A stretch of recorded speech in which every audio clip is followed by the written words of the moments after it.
What's up, friends? It's Endymion, and you ever find yourself playing a video game that you've been eagerly anticipating, only to realize that the game either doesn't work, runs terribly, or should have been delayed? Well, my friends, you may have encountered a classic problem called modern gaming syndrome, and that's what I want to talk about today. Why are so many games busted these days? It's really weird because out of all the industries in the world that I can think of, it's only video games to my knowledge that seem to suffer from this. But before we begin, let's hear from the sponsor of this video, Hero Wars. Here is an interesting fact. There are many different and unique characters in Hero Wars. We have cyborgs, aliens, vampires, even furries won't be disappointed. My personal choice is Chaba. Find your favorite champion in Hero Wars today.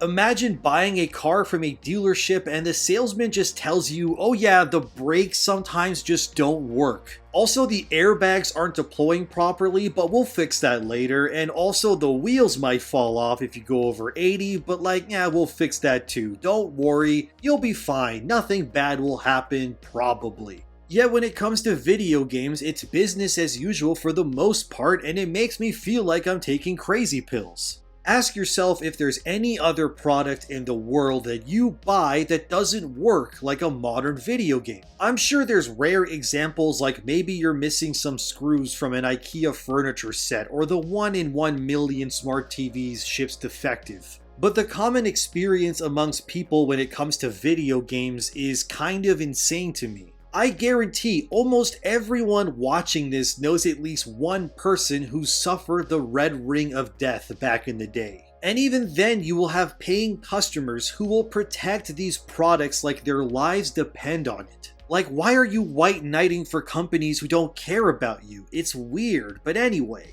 This all came to a head for me when I was playing the Dead Space remake. The game is fun as hell, and I loved revisiting it, but it also had problems. I would say about 15 times or so, the game either didn't work properly or had glitches that would result in having me reload in order to fix them. Entire sections of the game wouldn't work correctly, with objectives not updating, items or sequences I needed for progression just not appearing, or bizarre visual glitches like this one, where the game's camera froze on the save station and my Isaac was released from the game's camera, and while it was goofy, it was annoying me as well. The craziest visual glitch I had was near the end of the game where I loaded my save and the game just went full-blown first-person mode on me. All my guns couldn't be selected, I couldn't open my menu, but I was free to walk around in first person and not gonna lie, I was kind of feeling it. I mean, sure, it's glitched, which sucks, but I wouldn't mind a first-person mode for Dead Space. Look at this, it's actually kind of cool. Well, besides not being able to fight back and then dying because the game isn't running properly. Then we have games like Forspoken, which are the definition of development hell in modern gaming. This game is a PlayStation 5 console exclusive, yet it looks like it came out years ago. The characters' faces look lifeless and the world is about as empty as a nun's love life. Everything about this game screams problems with a capital P. Not to mention that I'm not fond of these various modes like performance, quality, or ray tracing. Why should I have to pick between 60 FPS or better quality graphics? Why not just include all of them in one mode? I know some will say, well, it's because the PS5 can't handle that, but that's BS. Because back when the PS5 released, one of its launch titles was Spider-Man Miles Morales. When that game launched, it too had multiple different modes like Forspoken, which was disappointing to me because this was a brand new console generation. Surely the PS5 could handle it, right? Well, turns out I was right, but it all came down to time constraints. Sony and Insomniac Games would end up releasing an update a mere month after launch that combined both the ray tracing and 60 FPS settings into a single mode. Now you could enjoy smooth gameplay and reflective surfaces, and looking at Spider-Man and Forspoken, there's no excuse why it runs and looks the way that it does. Especially since Forspoken is PS5 and PC only, arguably the two strongest current forms of gaming hardware available right now. But like with Spider-Man, the game was clearly capable of being better, but it was due to time constraints and developer prowess. Insomniac Games as a developer are knuck and futz when it comes to making games, however, they're somehow capable of creating bangers on a consistent basis. The people there are wizards when it comes to making games. But even I have to admit that Miles Morales, when it released, caused my PS5 to crash at least once, which scared the bejesus out of me, since it was the peak of the pandemic and there was no way in hell I'd be able to secure another PS5 in my situation. The point is that too many games these days are broken at launch, and it sucks. And as graphical fidelity increases as well as demand for more content does too, eventually something has to give.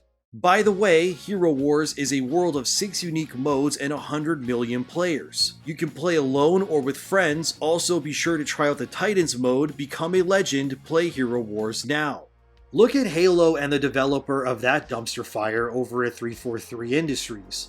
That game's development was hell on earth, and apparently over at Microsoft the Game Pass model isn't exactly doing the gangbusters they expected either. Microsoft's earnings report on Xbox got posted, and I'll spare you all the intricate corporate stuff and just tell you the bullet points. In Xbox's quarterly earnings, it was revealed that Xbox hardware revenue was down 13%. Their gaming revenue was also down 13%, their services and content went down by 12%, and there's an overall decline in their first-party content and lower monetization of their third-party endeavors too. Basically, Xbox is reeling in disappointment. It even led to Microsoft laying off 10,000 people across their many businesses. Some of that unfortunately did hit their gaming side, with 95 people being laid off that we know of from 343 Industries, the current devs on Halo. To put that in perspective, that 10k layoff is about 5% of the entirety of Microsoft's workforce, which head of Xbox Phil Spencer said was a painful choice. Some of the other people laid off besides from 343 also came from Bethesda, the company responsible for Fallout, The Elder Scrolls, and more. This massive layoff has drawn a bunch of scrutiny from the gaming press, with VideoGames.com posting an article stating how Microsoft can afford to buy things like Activision Blizzard but can't keep the thousands of people employed. This corporate game of buying companies then discarding the actual humans behind it will have effects going forward, of course it will. And it's only going to make the games coming from Microsoft suffer in quality even more. I mean, things have gotten so bad for Halo that Microsoft has essentially hit the reset button on the entire studio, and development is apparently being pulled from supporting Halo Infinite, which, mind you, was marketed as being a platform for many Halo adventures to come, which is anything but. And amidst the layoffs, it's been reported that 343 is currently working on another Halo game codenamed Tatanka, which is supposed to be a Halo Battle Royale of some kind. And apparently, while Halo Infinite was being developed, instead of making content for that game, devs were instead working on prototypes for future Halo games and pitching them to the studio heads instead of fixing what was the current problem. So as you can see, the entire situation surrounding 343 Industries, Halo, and really all of Microsoft is kind of a giant mess. This internal struggle to make games complete before releasing them, however, is nothing new for places like Microsoft. As it turns out, according to a leaker named Horns, who has leaked many Xbox-related things in the past, they leaked that Hi-Fi Rush was going to be dropped during the most recent Direct before it happened. They also leaked more info that allegedly paints Microsoft's future as even more bleak. According to Horns, Redfall, the new game from Arcane, is in rough shape. Despite showcasing new gameplay recently during a live stream, that announcement ended up causing more mixed reactions than Microsoft had intended. Horns then went on to leak that Starfield is currently being eyed as Microsoft's ace in the hole, and that they also want that game to release in 2023 to recoup financial losses. But here's the thing. That game isn't anywhere close to ready. And as if that wasn't bad enough, apparently Diablo 4 is also in rough shape too, which is apparently set to launch this June, but I have a feeling it'll get delayed too. But delays are normal these days, since even Jedi Survivor is getting delayed to April, and honestly, I'd rather have a game be delayed and be great than have another cyberpunk situation on our hands.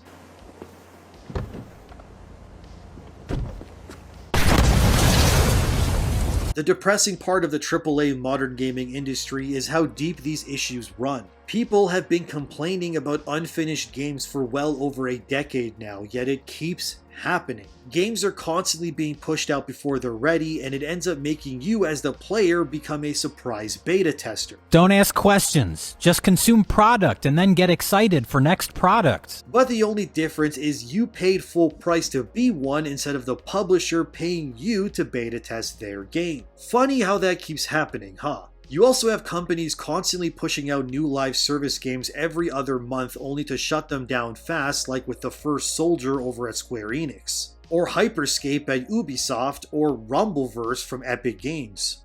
Actually, Rumbleverse's cancellation is insane because that game just came out in August 2022, and it's being shut down already, not even a full year after release. The Rumbleverse Twitter account announced out of nowhere, quote, "We have an important announcement to share. On February 28, 2023, Rumbleverse servers will go offline. Players who have made any purchase since launch will be eligible for a refund. We thank you so much for playing." End quote. Well, at least they're refunding people who bought cosmetics, I guess. The same can't be said for other online games like Hyperscape. It's just insane to me that you can spend real money on cosmetics within a game only for the publisher to kill said game. And now they have your money and you don't have the thing you've paid for. If it isn't apparent yet, it's that the modern gaming industry is a mess, and that's putting it lightly.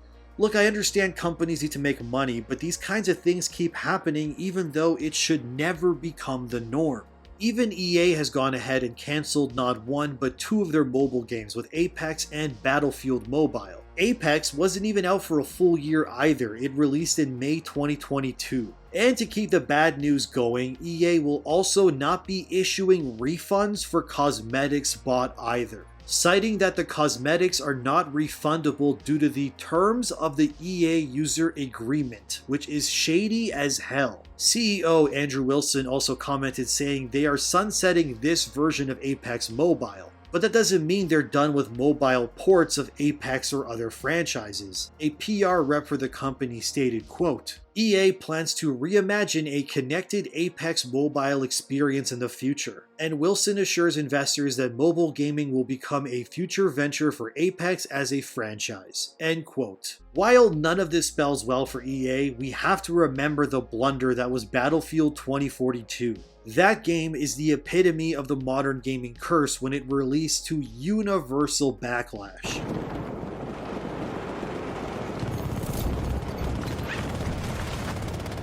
"2042 did so badly that older versions of Battlefield have more players playing them than it."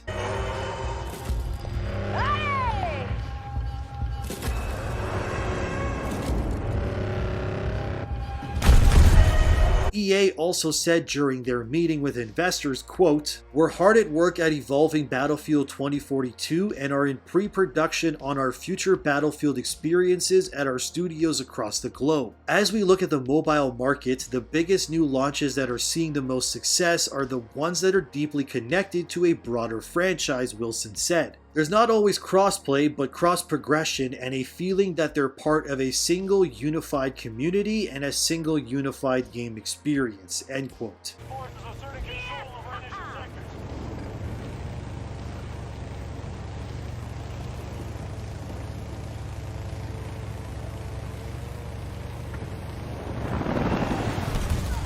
So it seems like EA is still doubling down on all the usual things they're known for, which is unfortunate. I still have hope that Dragon Age Dreadwolf and the future Mass Effect game are going to be great, because so help me God, if those games launch unfinished, I will become the Joker. I guess you could say that I'm just tired of playing Russian roulette with my wallet when it comes to modern games. There really is nothing else in my life that I buy that I have second guesses wondering if it'll work or not. Headsets, microphones, butt plugs, it's all good and dandy over here. But the fact it's so commonplace to spend $80 over in the land of Canada and still be worried I may get a busted product is insane to me. Of course, it doesn't mean every game launches like a hot mess these days, and there's definitely bright spots that we should celebrate. Hi-Fi Rush, for example, was surprise dropped on players, and that game's reception has been nothing but positive. It's done so well for Microsoft that it was reported it made more revenue than Forspoken on Steam. Hi-Fi Rush is currently sitting at number 8 on the top 10 Steam games right now in terms of revenue, while Forspoken didn't even crack the top 10 at launch. But it speaks volumes that a game that costed way less to make and had no marketing push outside of one single trailer the day it came out, ended up outperforming a PlayStation console exclusive game that costed millions and had the backing of Sony and Square Enix. While what I say next might sound crazy, just hear me out. I seriously think the industry needs to stop relying so heavily on these multi-million-dollar blockbuster games and should instead focus more on smaller projects that are both more interesting and are way less risky from a cost perspective. Hi-Fi Rush proves you don't need millions in marketing or insanely high fidelity graphics to win people over. You just need to have something that runs well and is just fun to play. Too many games these days are too big for their own good anyway, and couple those huge empty worlds with all the technical problems that come along with it. Of course gaming is more expensive than it's ever been before, but that doesn't mean it's better. Games like Octopath Traveler 2 come out soon, and that looks far more interesting than Forspoken or Battlefield 2042 could ever hope to be. Of course we have other big games coming out that blend big sexy graphics and all that, like Atomic Heart. But as of the making of this video, that game isn't out yet, so here's hoping Atomic Heart launches without too many hitches and it's a quality game at release. And if you're watching this in the future, let me know if my prediction is right. I suspect Atomic Heart gets a 75 on Metacritic. Am I right? Let me know.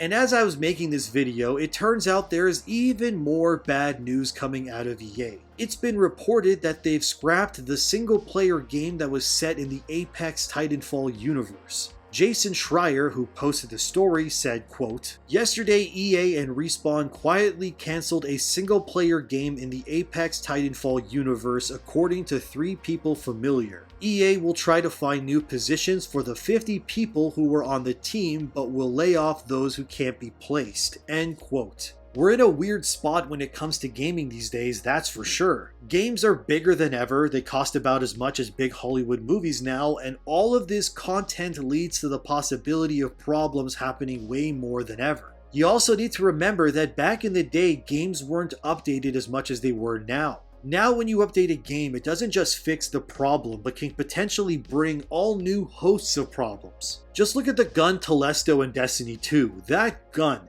literally broke the game more times than I can count. And whenever new cosmetics or DLCs are added to games, that just adds more possibilities for things to fall apart again, which in turn means more updates, which means more bugs and more updates, and you get the idea. So you're probably asking for a solution, anything that can fix this. My only real answer is that games need to stop being so large and they need to be treated like art again. Because let's be real, video games are largely not being treated as art these days. It's just hitting deadlines, more battle passes, or whatever else. And I think for both the sake of the human cost on the dev side and the expectations of the consumer, this needs to be addressed. You can't rush art to meet demand. That's how you end up with the later seasons of Game of Thrones. Stuff like bugs, crap performances, and disastrous launches will continue to plague the modern gaming world because it all comes down to the convenience for the publisher and developers, rather than the consumers in this case.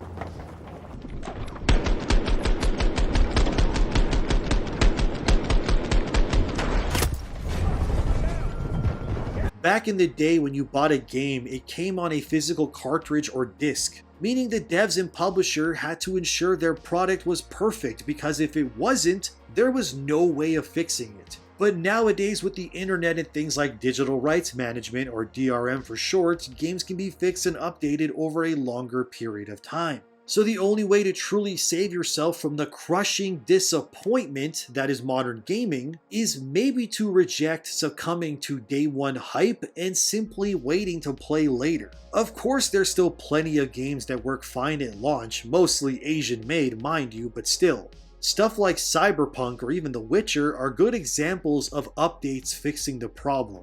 The longer you wait, then eventually the game could in theory be good and will also be much cheaper too. It's not a very exciting solution, but the reality is that a lot of these modern game companies are simply pushing to release their games to hit deadlines and ensure investors are happy. Which, I mean, I get it, it's a business and money is obviously important, but it's clear that at its core, the absolute state of modern gaming these days is just flawed and in need of deep correction. Remember that whatever you buy or play, you're actively supporting those things. I'm not going to judge you whether you think playing something is right or wrong, because the world isn't binary like that. A lot of people hated Forspoken, but I'm finding dumb fun with it. A lot of people got mad that Dead Space has stuff like genderless bathrooms. But to be honest, I was more concerned with not getting my head torn off by a necromorph to care about it. Hopefully what we're seeing at EA, Microsoft, Sony, Nintendo, and so many other companies are these publishers and studios realizing that the bubble will eventually pop. It's already happened to Ubisoft, and now they're in dire straits. And it's only a matter of time before places like EA or the Xbox division fall into similar pits of trouble unless serious course direction is taken. Oh yeah, I almost forgot, here's a question for you. Where can you get 30,000 coins, 600 emeralds, and 5 awesome heroes to start dominating in Hero Wars right away? Too slow, the answer is in the link in the description below. Play Hero Wars now. But hopefully they can't turn it around. I love this industry and the games within it too much to let it die or fall to ruin. So I'll keep pushing to ensure that maybe someday we'll have a game industry where things are finally going in the right direction. Is that for enough time for the team? Are you guys confident that the game will be ready by then and good to go by April 16th? Well, that's a bit of a weird question because, I mean, if we wouldn't, then we wouldn't have announced the release date. Based on that legacy of genuine and honest communication, you've trusted us and pre-ordered our game. And despite good reviews on PC, the console version of Cyberpunk 2077 did not meet the quality standard we wanted it to meet. Every change and improvement needed to be tested, and as it turned out, our testing did not show a big part of the issues you experienced while playing the game.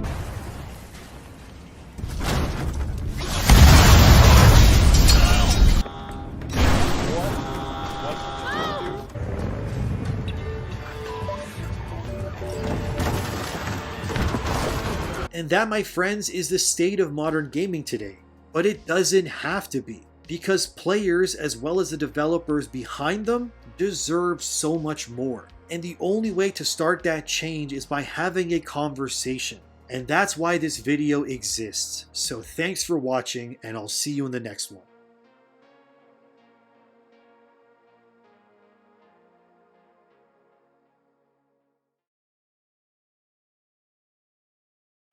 What's going on? Why don't they like it? We spent $250 million on this.